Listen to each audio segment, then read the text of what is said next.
और हिमाचल प्रदेश का ये गणित आपके सामने। हिमाचल प्रदेश में ये वोट शेयर अभी कम होता हुआ दिखा बाकी राज्यों की तुलना में। 50% vote share Bharatiya Janata party के पास और कांग्रेस का 43% वोट शेयर।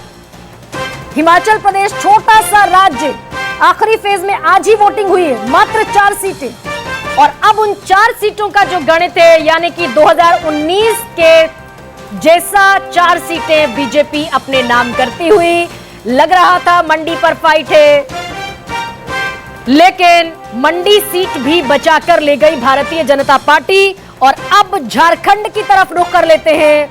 हेमंत सोरेन की गिरफ्तारी बड़ा मुद्दा था। बीजेपी को मिली है 49% वोट शेयर और कांग्रेस पार्टी के पास 40% का वोट शेयर झारखंड में। और झारखंड में इंडिया गठबंधन मिलकर आपस में चुनाव लड़ा।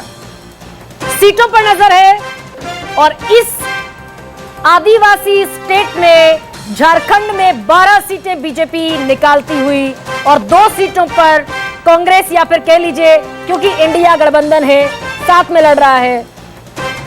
तो मैं सबसे पहले हरियाणा, सुकेश हरियाणा पर क्या कहेंगे? क्योंकि लग रहा था 6 से 7 सीटें ऐसी हैं जहां पर टफ फाइट है और 10 आउट ऑफ 10 का भी भूपेंद्र सिंह हुड्डा तो दावा कर रहे थे। नहीं, मैंने पहले कहा कि जिस तरीके से ये मैच हुआ है, जहां जहां बीजेपी और कांग्रेस सीधी लड़ाई में है, तो उस लिहाज से अगर देखें तो हरियाणा में बहुत फियर्स बैटल है। दोनों को 46% वोट मिलना, एब्सोल्युटली।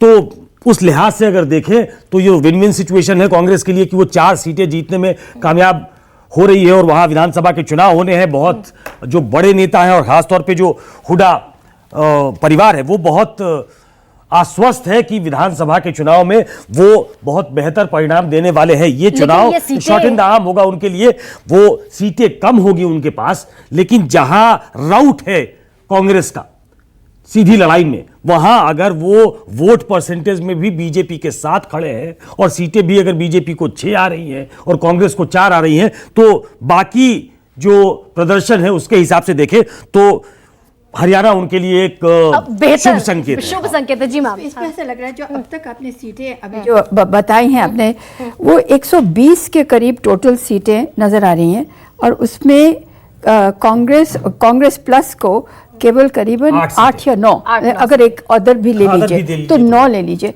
तो मैं आपसे क्या कह रही थी कि 178 थी, 178, उसमें से कांग्रेस के पास में 12 थी।